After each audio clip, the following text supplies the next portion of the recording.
Self-esteem and self-worth are two different things. Take the blue pill, take the red pill, take this, do that. But where is the person who's just got their hand on your heart? Wow, what would that feel like? My dad said, do you know what stops people cold every single time? No, he said it was disappointment. I'll tell you why.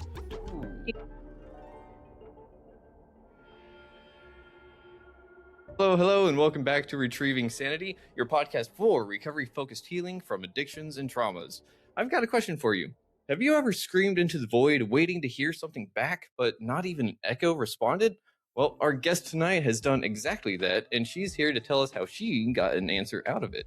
Deborah Weed was at the top of her game in high-profile branding for companies like Citibank and Kia when she was struck down by a mysterious, agonizing illness. For 3 years, she was bedridden, told it was all in her head, and essentially abandoned by her circle. But in that darkness, she found a spark. She is now the founder of the Self-Worth Initiative and the creative force behind Paisley the Musical and the Quills Up movement. She's here to talk about how she turned medical gaslighting and total rejection into a movement about reclaiming your power. So, Deborah, first, I just want to kind of jump into it. Like, medical gaslighting, that's a huge thing. So many people are gaslit by their doctors, and it's scary. So I'm just glad you made it through. Thank you. Thank you. That's really sweet of you. I appreciate it. Of course, it's not easy to self-advocate, and it's one of those things where you go to a doctor because they know all the answers, right? So whatever they say, it must be the truth. And if they're just kind of telling you, hey, it's all in your head, then it's all in my head. What do I do about that? That is so true. And I think, you know what? I think with COVID and everything else that's happening, all these mystery things that are out there, a lot of people are experiencing that right now. And if you really start to lack trust in yourself, and you go to a doctor and they're telling you different things and you're not sure what to do, it can really leave you to a point where you lose your voice, you lose your self-worth, you lose your identity. Because you know what I think, especially for creative people or those people who really want to show up in the world, one of the most excruciating things is to feel unseen. Yeah, 100%. For sure. So when you feel unseen, it's something that you have to kind of go deep, because if you didn't start out with self-worth to begin with, let's say as a kid, you were being told, hey, you're not good at this or you're not good at that. And then all of a sudden you're standing in front of a doctor saying, please help me save my life. Please help me get clarity here. But anyways, for me, it was kind of a torture situation because I was misdiagnosed for 3 years. And I went from doctor to doctor that told me everything from I have MS to I have Lou Gehrig's to it's all in my head. And they all missed the mark, every single one of them. Wow. So was that one test per year? It was like, okay, well, we gave that round of treatment a try. Let's try something else.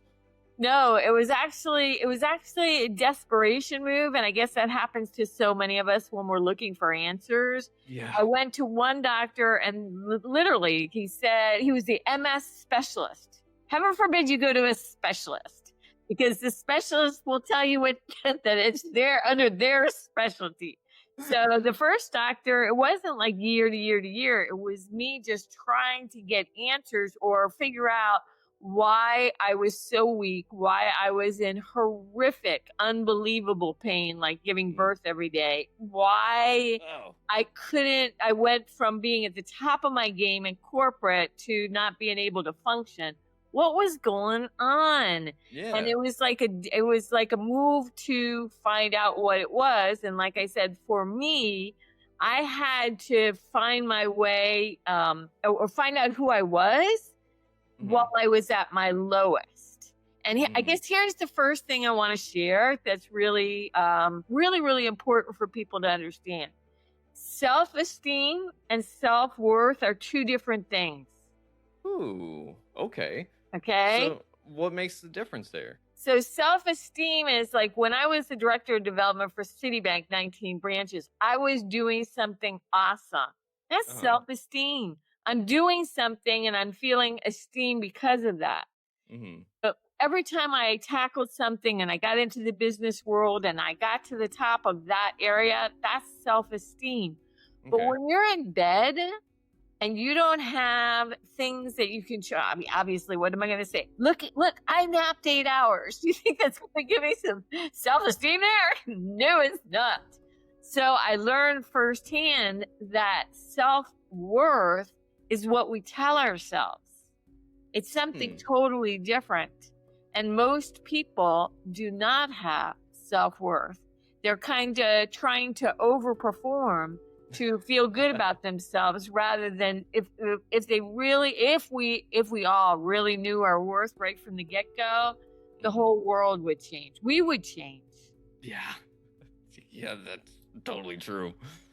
Real quick, I gotta say, I think that you're just spot on with that about the world changing and stuff, because finding ourselves is really, really, really, really hard, especially in today's society where we're living up to societal expectations, whether it be your neighbor, whether it be your teacher from middle school or high school, what have you, or whether it be your grandparents even. We're trying to meet expectations, and we essentially build up an identity that isn't really us.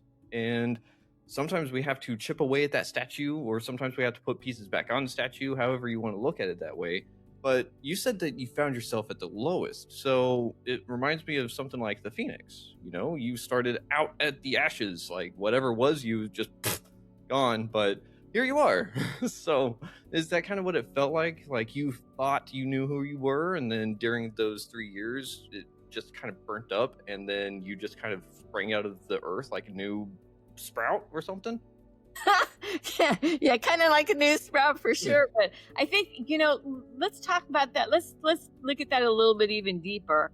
Okay. So many of us, and me included, we learned from kids we want to be seen.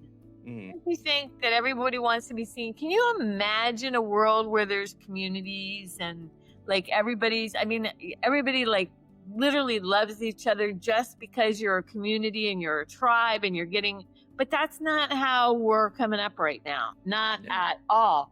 So you see a celebrity and they're like getting, 1 million hits. They're influencers. They've got a lot of things. What is it about them? Is it really the money, or is it the fact that they're being seen? So when we want to be seen, sometimes we try to overperform, right? To fit in. And yet we're not really being ourselves. We're not doing what we want to do, because let's say that you are a perpetual artist. You're really creative and you come up with this song and it's like absolutely amazing. And somebody says, hey, it's not good enough. Well, you might, if you feel like you're not going to be seen there and you're not going to perform there, then you take your talent, you kind of put it under a bushel and you go do construction or whatever it might be, like whatever it might be, just to get by. And literally you're living a lie. So for me, I was in corporate, which was great. It was, like I said, self-esteem, man, I had it down. However, when you're in corporate, it's not a heart job. It's a brain job. Like literally it's like that, where, you're just trying to think things through. That's how you get rewarded. And I was born with a gigantic heart. Totally heart first. So here I was, and I was good at what I did, but I was misaligned. And that happens to so many of us too, is like sometimes the worst things, it's even scary to say it, because I'm still going through some of the worst things in certain ways. It's like enough. But the thing is that sometimes that's where we find our true essence of who we really are. And it was there that I decided, look, if I ever get out of this mess, if they ever figure out what it is, then I'm going to start the Self-Worth Initiative. And I'm going to get out there and do everything I can through books and theatrical things to have people have an experience of what it feels like to have self-worth. Ooh, okay. Oh, I love that. Because I actually was watching and taking notes on a little YouTube video that was 6 ways to treat trauma, and it was Bessel Vanderkolk, and the guy that wrote "The Body Keeps the Score." Yeah. And Oh, yeah. and he was talking about how theater is great because we get to sit there and we get to find different roles with ourselves and how our bodies feel embodying that different role. Because like I never thought about it, like whenever you're a kid and you're scared, you're down, you're shrunk, you're trying to hide, you're trying to disappear, and then if you're suddenly in a role where you're the person protecting that person, then it's like the role just flips all of a sudden. And I was like, whoa, I kind of want to try that, but it's going to make me feel a little silly just acting out in the apartment, just doing weird things, you know? Well, that is so brilliant. I mean, it might seem like just a little thing, but it's a huge thing because I just read the other day about how psychodrama, I've never done it, but how psychodrama really helps people because when you're doing psychodrama and what happens is psychodrama is you're literally acting out an aspect of your life that you experienced to other people so that they can feel it and see it and really like take on what you're experiencing. And you have other people playing your mother, your father, whatever. You give them the role and it becomes alive so that it's not just words, right? Like, how do you, like, literally, if I tried to tell you the trauma that I've been through, is any word going to will you get it? Will you even touch it? I mean, it really depends. Like, it only depends if someone's been close enough to that same trauma. But even then, it's like the pain is still individual. Your pain is your pain. It's valid no matter what it is. Right. So when you're doing the theater, when you're doing that theatrical kind of thing, or when you're telling a story, I personally, I think, yes, we can really learn by listening to people who are talking and going through that. But why is it when we go to a movie or we hear a song, it's sort of like it almost like imbues something into our entire DNA or psyche that's a little bit different because we feel rather than to intellectualize. Instead of let's, and maybe that's the issue. Maybe too many people are trying to intellectualize trauma. And it's sort of like, hey, take the blue pill, take the red pill, take this, do that, and it's sort of like, but where is the person who's just got their hand on your heart? Wow, what would that feel like? Maybe there should be a hospital where it's just like, hand on heart. And it's like, and just like stay with a person and let them process and feel. And where's that? Where is that in our society? I don't know. Psychologists, not even to a certain extent, because it's like, tell me about your pain, not let's feel it together. Well, sometimes, but Yeah. The whole way we treat mental health and the emotional health and everything like that is just absolutely piss poor pitiful in this country and a lot of the world, honestly. But that's the thing, is that it's one of those things that the emotions are on the inside, right? So we don't see it. We just kind of assume everyone else is doing good. We kind of assume everyone else has their shit together, and we're just kind of like, oh, what? After a certain point, you realize everyone's winging the things that we shouldn't be winging. And it's kind of like, I thought you knew what was going on. And they're like, no, you had the map. And it was like, no, Jerry had the map. And Jerry's like, no, I had the trail mix. Yeah, exactly. You're spot on.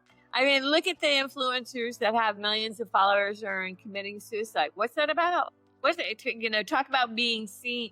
And maybe that's the other fallacy, like the real feeling. There was a time. Ooh, this is so cool if you can catch this. There was a time that my husband and I had sold everything we had. We got 4 suitcases and traveled around the country. And when we did, nobody knew us.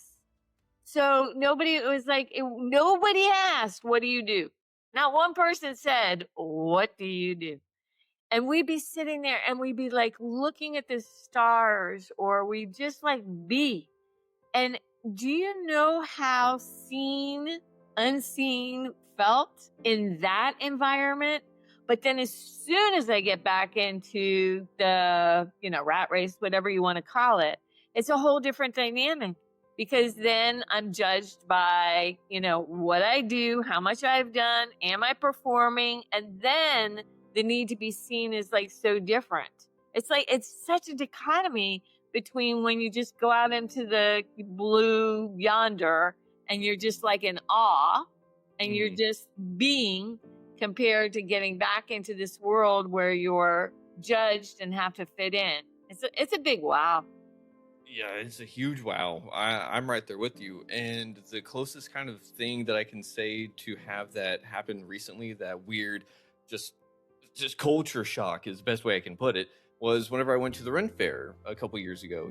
I went to the Renaissance Festival, was camping down there, and I had no idea who anyone was. But it was so much fun because I'm sitting there and I had a blast. Everyone is treating each other fairly well, I think, for the most part. Of course, you always have your bad apples, but the general vibe was like, hey, we're here to step back in time. Let's have fun. Just be ourselves. Let's show up. Let's be the us that can't be here in normal society. And then whenever I got back, the first thing that I noticed was the smell of the city. That was terrible. But then having to sit there and just wonder, I can't wear this in public. That's weird. Oh, I can't do this. Huh. And it was just so strange, because kind of like what you were saying with the actors or influencers that commit suicide and stuff, it's like they're getting seen, right? And then I think that they fall underneath that judgment themselves of that expectation trap, because now they have these followers, they have an audience that they have to adhere to almost, and in a sense they quite literally lose themselves in the process. And I think that it's whenever they abandon themselves entirely, whenever the camera's off, I think that's what really gets to them. Yeah, can you imagine what that would feel like? Because it's like, it's so exciting, but then if you have to keep it up. Now that you have the followers, you have to keep the follow. I mean, it's just this whole thing. What are you willing to do? Yeah. Well, and see, that's kind of the thing too, right? How many of us are doing that subconsciously because we grew up having to please our parents? How many of us had to do that to please the people we were around in school? We grow up abandoning ourselves this whole time, that kind of like what you said, after a point, something catches fire and it's just like, who am I? Yeah. And okay, so you've done tons of podcasts and things like that. What are some of your deep questions when it comes to trauma? Let's go for it. What do you think is a good one? What do you mean by question about trauma? Like, what causes it? How do we fix it? Yeah, kind of like, my dad, right? My dad was like a brilliant guy. I'll give you for example. And he was always pulling me out of the darkest stuff, but in the most creative, dynamic ways. And one of them was, I'll give you two of them, and then maybe that will open up like a deeper conversation. But one of them was when I was on the sidelines, right? I was so depressed because I had helped so many people. Get, and they're flying, they're doing amazing, and I'm happy for them because they're my friends. But I'm like on the sidelines. I'm down for the count, and I felt like, I'm talking about self-worth, nothing, nobody.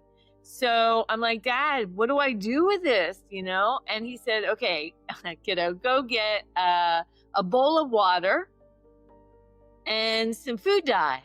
And I'm like, okay, wait a minute.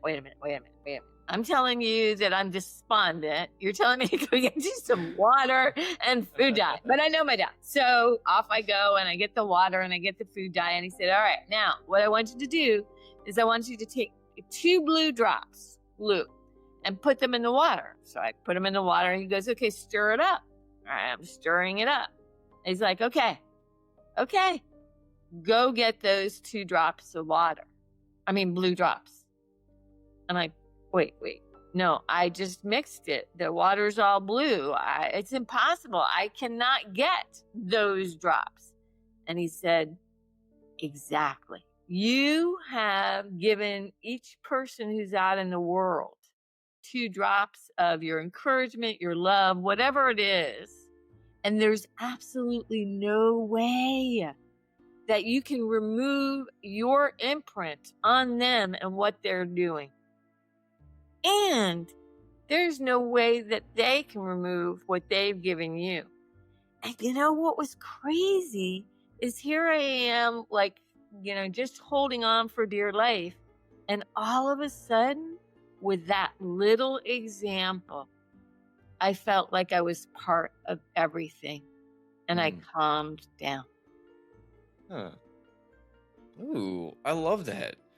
That's an awesome story because it really does kind of highlight that whole creativity aspect whenever it comes to dealing with trauma. And I know we spoke a tiny bit about it in the pre-call about how creativity is stifled by trauma. And I spoke with someone recently that was talking about how trauma is separation of self. And I think, yeah, I was like, oh, yeah, that makes fucking sense. Yeah. I was like, because whenever trauma happened, what happened is that I've noticed that all these years that I've dealt with addiction and I've been on my healing and recovery journey, whatever you want to call it. And I had the epiphany that a lot of it was caused because I was grieving the me that could never grow up. Oh, wait. So that's what I was looking for. What do you mean? Tell me. What is that? So the me that could never grow up was a 3-year-old that, kind of like what you said about yourself, was heart first. I'm very much a sensitive guy, if you want to call it that. I will cry at Disney movies. I will do this and that. I've cried on the podcast several times. Actually, like the last 4 episodes, I think I've cried. And it's just one of those things where, like, growing up, that wasn't really allowed, Like, if I showed emotion, I had to have a damn good reason for it. And I couldn't complain because I might be wrong. And I tried to self-advocate. I was shot down and told that I was essentially wrong. And because of other factors and everything, it just made me think that I shouldn't be here, And so I was almost having to put on an act for this whole time to be the person that I thought everyone wanted me to be. And so I never got to have that little 3-year-old actually grow up to what he wanted to be, But that's the thing too, is that I don't know if I knew what I wanted at that time, because all I wanted was for everyone to be happy, and that's still what I want. I want everyone to be happy. That's why this podcast started, because I want people to know that addiction is not the end of the road. Yeah. I want them to know that recovery is possible. I want them to know that a bad mental health day is still a mental health crisis sometimes, because that can literally be the breaking point for someone. And mental health is so just shat on, essentially, that we don't let people be themselves, And I think that that's what is so wrong, is that we're trying to essentially tell people you're born, why? Like, give us a reason why you're here. And it's like, sometimes I don't know. I just want to exist. Fuck. That's a lot of pressure. Yeah, and so that's why, like, my whole life, it feels not like a lie per se, because I lived it, I experienced it, I have the memories, I have the trauma, I have the scars, but I mean, in a sense, it's like, well, what's the proof? Where have I been? What did I produce to make it worth it? And so part of it's like the podcast, and another part of it is like, but why does that matter? Self-esteem, not self-worth, self-esteem. Yeah. So I'm just like, it's that worth is hard to find. Okay, I got an answer for you. Okay. Thank you. That was like really, I got it. I want to stay with it for a second. I got it. So you're absolutely right. If we're trying to attain from, let's say, the when they say ego, maybe after your description, maybe it's something different. Maybe it isn't so much ego, it's kind of like it's trying to fit into clothes that you don't even know what will look good, but you just don't know where they are yet. Mm-hmm. But here's the thing. When you have creative expression, that's the one thing that comes from above. Like, think about it. Think about it. It's sort of like I sometimes I'll be sitting here and a full song will just like boom, like the lyrics just in one sit, like 10 minutes. I'm like, where did that come from? It did not come from me. It Mm-hmm. was not in me. All of a sudden, it just like poof and then out. So maybe it's more about, and like what you said in the beginning, maybe it's more about when we can channel expression. That is when we are really out of ourselves. That's when we are receptors for something bigger, and we're just expressing this a massive amount of creativity and love. The only problem is that we start judging it by, well, what if I don't have enough listeners, and what if I don't have enough people, and what if I don't have, then we kind of judge that blessing. I mean, can you imagine?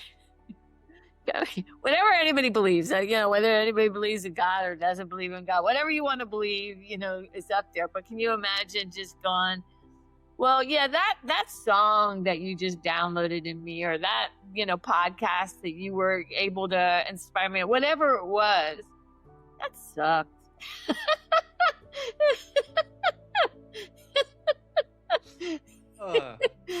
But but I guess we get so afraid of what the human judgment rather than the free expression. And if we can get to that, that's where I think the true healing for everybody will take place. I don't care, even the person who feels like they can't go on another day, like they just can't do it. What they might be saying is I don't want to be judged by, if I were translating their languaging, maybe they'd really be saying, I don't want to be judged by humans anymore. Yeah. Because that's a really painful place to be. So maybe a better thing is to say, what expression wants to flow through me? Because that might be the life source to keep somebody going another day. And it might be just, giving somebody a $1 bill at underneath the highway or what. Yeah.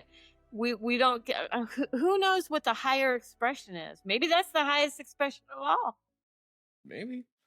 I mean, that's kind of a good question, right? Because we don't know the ultimate goal or endpoint of anything. I mean, if we hardly know what's happening in the moment, how can we know what's going to happen?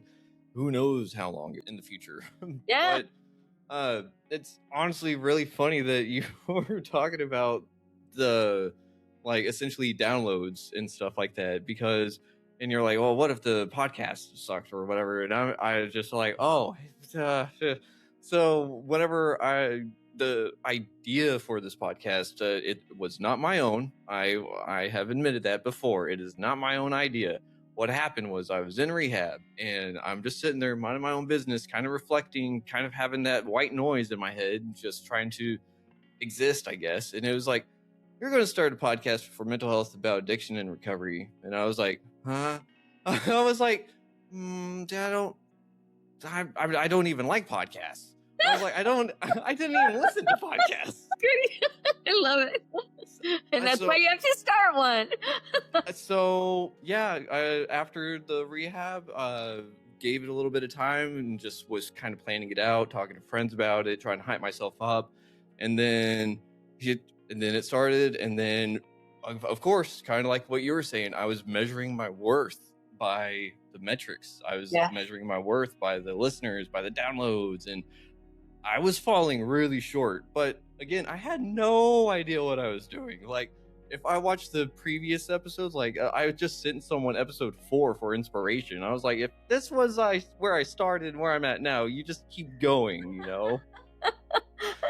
But I gotta share. There's so many stories and so many things that I love to share, but this is one for right now. I was waiting for some coffee, and there's this barista. Right, there's this barista. This guy. He's got tats all over him. He's got the big earrings, the big. Oh, you got them too. Bigger. Round ones. Yeah. His are bigger. And he's taking the coffee and he's slamming it down on the thing. I mean, it was a line. I mean, like he was really having a bad day. And you Damn. could tell that people were like, whoa. And in the beginning, I'm like, what anybody would do is like, that's bad service. That's not cool. He's trying to wake him up. But by the time I got to him, I'm like, all right, let's do this little experiment here that I love to do. And it was like, hey, you look really upset. What's going on? And he stopped what he was doing. He absolutely stopped. He looked me right in the eye. Like he had been looking down. He looks up at me, kind of checking me out. Like, am I trustworthy? Yeah. Can he say anything? And then for whatever reason, he just blurted out, my mom's got cancer. She's in the hospital. I don't know if she's going to make it. And I'm like, okay. So I get my coffee, and because I've had health challenges of my own, I went and got a card and I wrote out like a whole card for his mom, gave it to him. Come back about a week later, and when I'm there, this guy, he looked like an angel. I mean, by the time I got up to him, like he saw me, by the time I got up to him, he was like, hey man, I gave my mom your card. It really meant a lot to her. And thank you. It really meant a lot. Mm. And I learned something so important that day. That's the audience. It's not in numbers. It really isn't.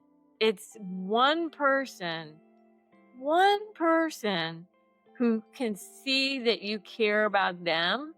I mean, obviously, the reason you got this inspiration wasn't because, hey, I'm gonna be a millionaire overnight. No, it was because something was flowing through you where you literally understood the next person. You're like, hey, I've stood there, I've been there, I've done this. If I can have somebody know that I'm here for them, that I'm just like speaking on their behalf. And yeah, I don't have the credentials I have is that I've been where that guy or gal has been. I mean, how huge is that? So, that's the power of creative expression when used, because it's not about the number. It's like life. It's a life force for us, no matter how many people you reach, right? Wow. Oh, so creative expression is a life force, essentially, right? Ooh, I love that. It's true. Yeah, I think you're right, because have you heard the African proverb that movement is life? I haven't, but I feel that that's so true. I mean, like when you think about emotions, everybody talks about it now. It's sort of like emotions move, but if you get stuck in the sadness, you think that will never move, but it will. Everything, it's chemicals. Yeah, it's chemicals, it's energy, frequency, whatever you want to call it, right? I think that there's always something moving through us. Yeah. And I think whenever we stifle that, I think maybe that could be the ultimate sin per se, is cutting ourselves off from our creative expression. Because if creativity comes from above and we're saying, nah, I don't want that, that's essentially denouncing right there, it sounds like. Or if you want to get technical, I guess. No, it is. I mean, it's not. I think that it's hard to say. It's a very, very hard dilemma when you're in a huge. Okay, here's another dad story. I think you'll like this one. Okay. And it's probably the most important story I could ever share, and that is, my dad said, "Do you know what stops people cold every single time? It's quasi-emotion." So I'll let you guess. What do you think it is? Quasi-emotion? What stops people every time? Yeah. Like stops them in their track? Yeah. Shame? Shame is a good one. And most people say fear, even though fear is a strong one. No, he said it was disappointment. I'll tell you why. Ooh. He said that, let's say that you've got something you really want to do, or I will really want to do. I'm really, really excited about it, right? All the endorphins, everything in our body, all the chemicals, all the feel-good chemicals are just like, they're going on, right? Yeah. But when we hit a wall, all of a sudden, the endorphins, the adrenaline, all the feel-good chemicals go out of your body, and it feels horrible. It feels so bad. And you don't realize, I'm a chemical factory. My chemicals just got messed up. You're not like a computer like that. So all you're thinking is, that sucks. But you dust yourself off and you say, okay, I'm going to try again. So you try again, and you want to get to where you're going to go. And then all of a sudden, once again, you've got those feel-good chemicals because you think maybe somebody said that something was good that you did or whatever. And then all of a sudden you hit that wall again. And all those feel-good chemicals dissipate. And you know what he told me? He said, look, after that happens numerous times, that's when people give up and they never want to try again. And they're not conscious that the reason that they don't want to try again is not even, failure. It's the fact that the dissipation of the feel-good chemicals felt so bad to go from that high to the low that it's like, I'm not doing that. So they flatline and never try again. Like, okay, that sounds pretty terrible. I've done that. Everybody has. What do you do? And he's like, well, that's where the fake it till you make it comes in. Is that if you realize that we're chemical factories, and if you realize that disappointment can hurt that bad, you just put one foot in front of another. And that's where, if you can stay with the creative expression, if you can let that override the chemical letdown, then you won't fall into that desperation of like, I can't take that next step. Okay. Oh, I love that. I love that because, yeah, you're right. Like, shame tells me and my body, I need to hide. I need to go away. I need to disappear because I'm not good enough, and so on and so forth. And yeah, disappointment would essentially be whittling away at whatever self-worth I was trying to accumulate anyways. And that was probably the exact same thing that kept me in my addiction a whole lot of the time because so if one of the things was like, I didn't want to get help because I didn't want to seem weak, I didn't want to seem like I was quote unquote an alcoholic or whatever, and so I didn't want to disappoint my family, didn't want to disappoint the ex-wife, and disappointment, that's a strong one. Yeah, and I think like if it's something that I don't think people know. It's so unconscious. But if you're aware of it, you can possibly tweak it and kind of go, all right, how do I override this? How do I get back to that place in me that, I wish there were classes in elementary school of how to love ourselves. Yeah. Or to really know what self-worth truly is rather than find out the hard way. Yeah, because learning self-love is so hard. Like well, let me correct that. Maybe applying self-love after a certain amount of time, right? Because I kind of spoke about this before with someone, was that it's not so much that like self-care and all that stuff is hard. It's really hard whenever you've never learned it and you're about 30 years into your life and you're like, I can do this for myself. Holy shit. And it's just like, it's wild. So I wish we learned that kind of stuff whenever we're growing up. And I mean, there's little children's books that kind of tell people like, hey, stay motivated. Hey, it's okay to be different and stuff like that. But whenever you're 3, 4, 5, maybe still getting those kinds of books, the message doesn't really stick because we have everything else coming left and right all of a sudden. And once you're in elementary, you're in the biggest culture shock of your life because you're going from whatever house life you were going to a weird structured settlement and surrounded by strangers trying to shove knowledge in your head, and you're just like, what the fuck is this? But so why don't we try to figure out what is one of the things that someone can do if they're coming up with disappointment and they're trying to override it? Well, I think first they have to realize that it is a chemical reaction and they have to do it anyways. But maybe, maybe a bigger thing is that the metrics have to change. What would it be like? What would it be like if everything flipped and you were the guy who wrote that card for the guy, the barista, and I put more weight on that than the number of influencers you had? What if I put more weight on the fact that you were like nice to somebody in a shop, when you were getting your groceries, and the fact that you just say, hey, have a good day?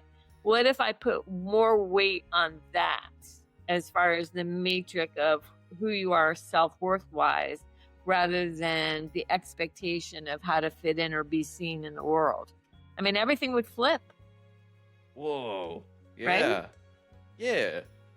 Because, well, so what if someone tries to do that? One of the first things that I can see someone coming up with is going like, well, if I'm trying to help someone, I'm still producing, right? So how, like, what if I don't know what to produce? That means I'm still worthless, right? Well, no, not if it's and it's not even trying to help somebody else. It's trying to be your best self. It's trying to be your radiance. Another thing my husband and I did, it was an experiment. We wrote cards to every single person who did something nice. Every single person, like, thank you. We had like little thank you cards, and like, we wouldn't write it and then give it to them. Not like that.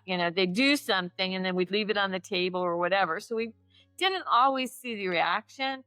So even though it was supposedly for them, it wasn't. It was my best expression.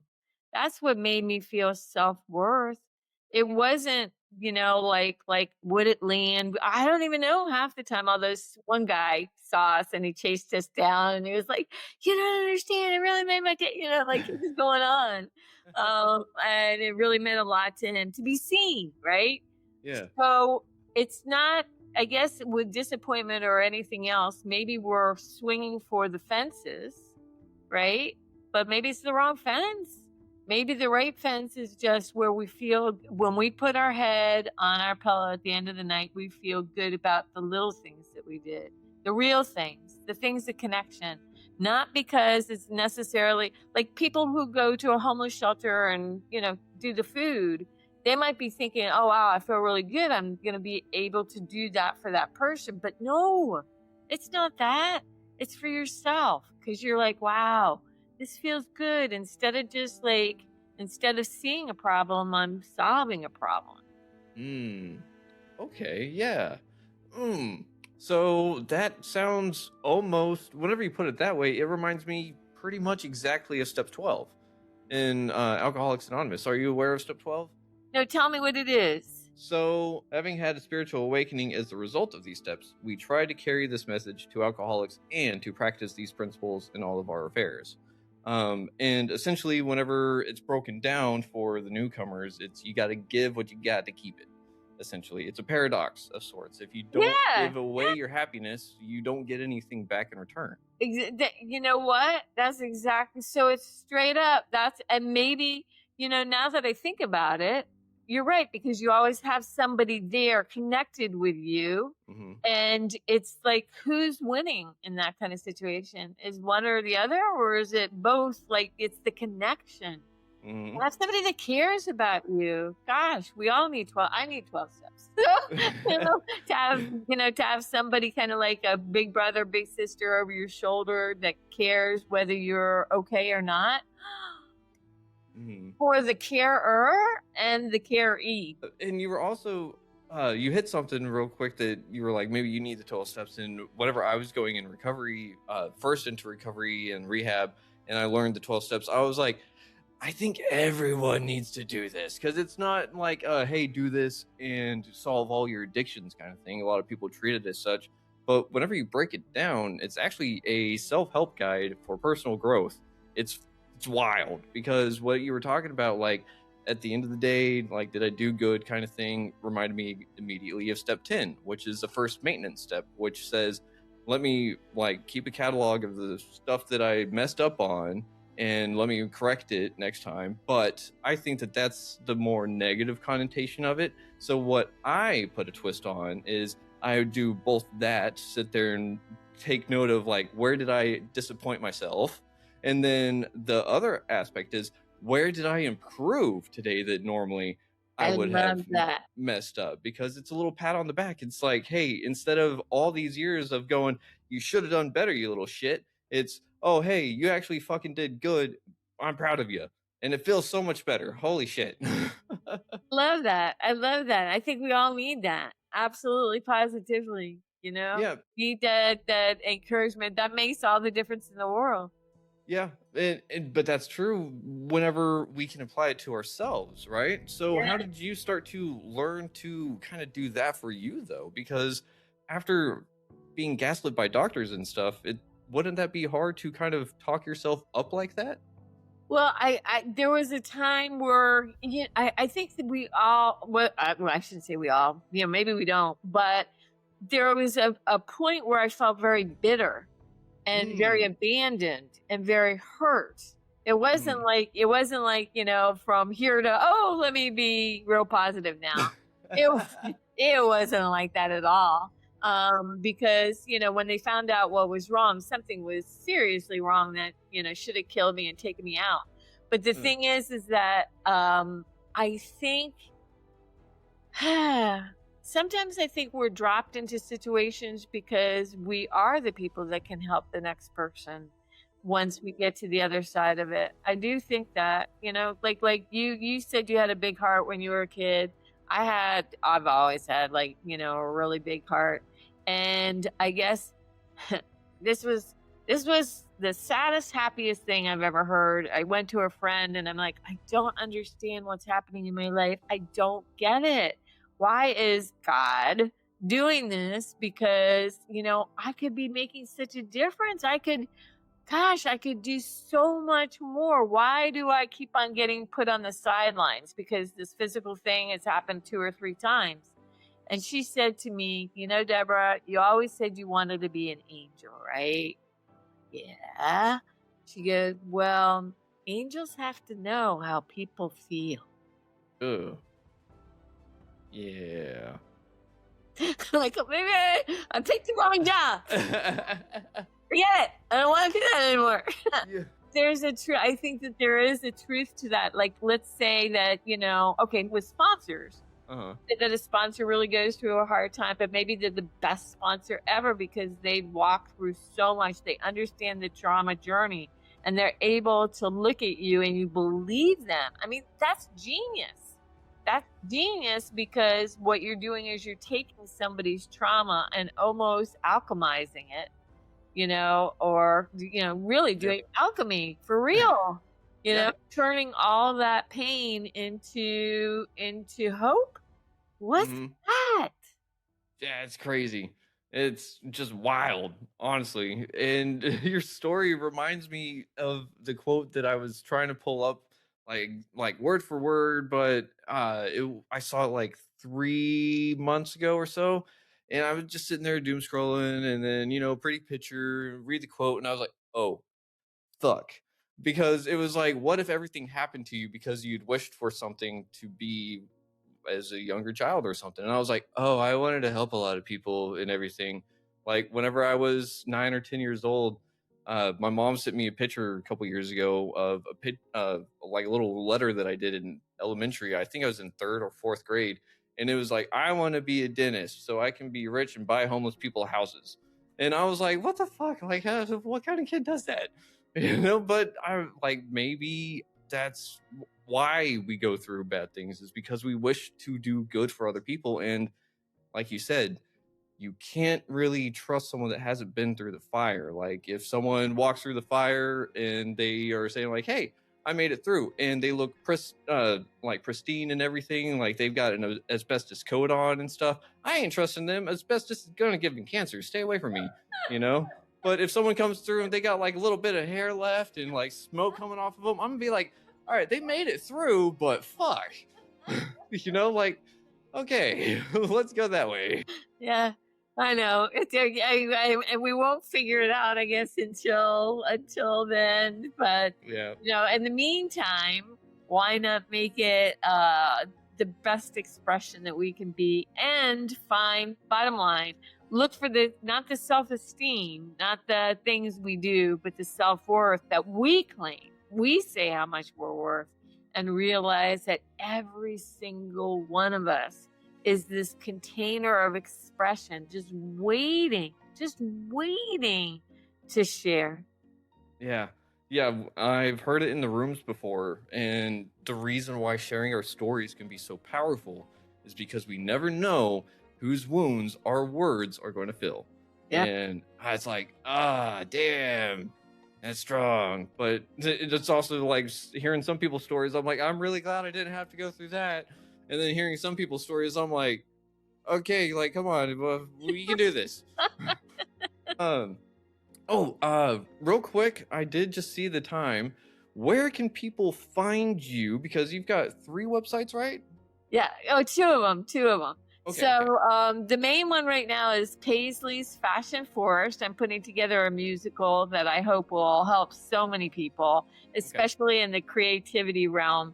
It's in magical realism, think Wicked or The Lion King, and I'm putting that together now. So that's Paisley's fashionforest.com, and the other one is the selfworthinitiative.net.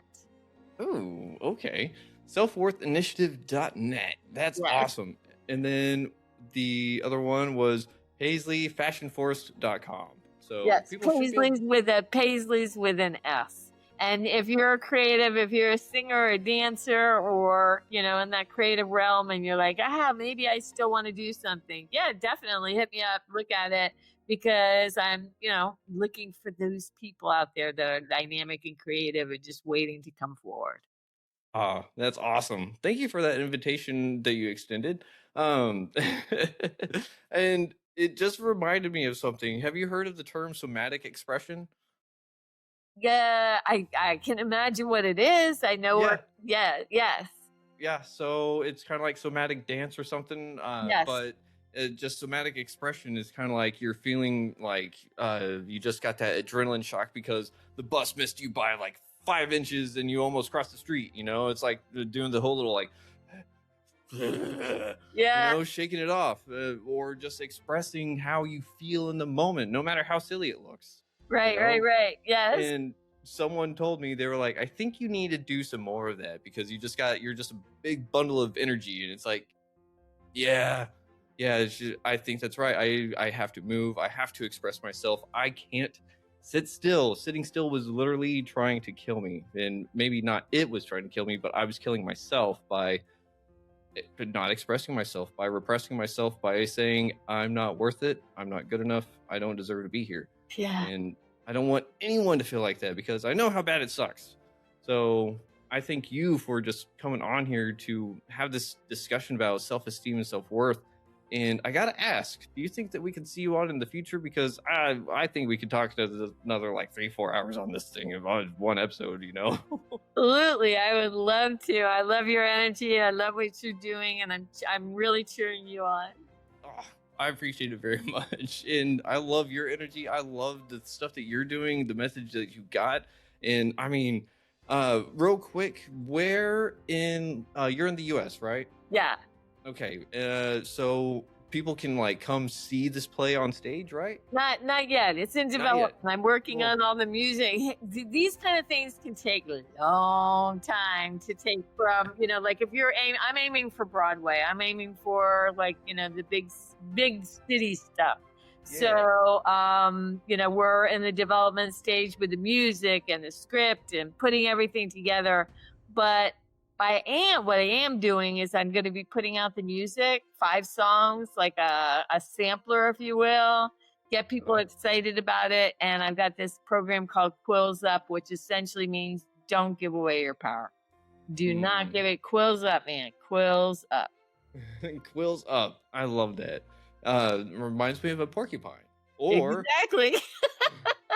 oh no. Or That's kind of cool too, because you get to express yourself. Yeah, exactly. Some people get like a little confused, but once you learn about the musical, we didn't get to talk about that this time, but that's cool because today it was all about self-worth, self-esteem, and stories that would inspire. Yeah, and I think anyone that can tell their story, they should feel inspired by themselves because it's their story, Yeah. Yeah. And I just, it's so cool being able to talk to expressive people because it's kind of like you're not afraid to be authentic. You're just ready to show your emotions. You're ready to be you. And after dealing with either the person in the mirror or, everyone on the street, and it's like, hey, how are you? And they're like, fine. And you're like, fuck, never mind. It's just nice to be able to get a ray of sunshine, in the world that's essentially overcast all the time. So I Yeah. really got to thank you for that. Oh, thanks. I appreciate it. Of Thank course. you. All right. So, Deborah, the name of this podcast is Retrieving Sanity, and we explore how all facets of living life impact mental health.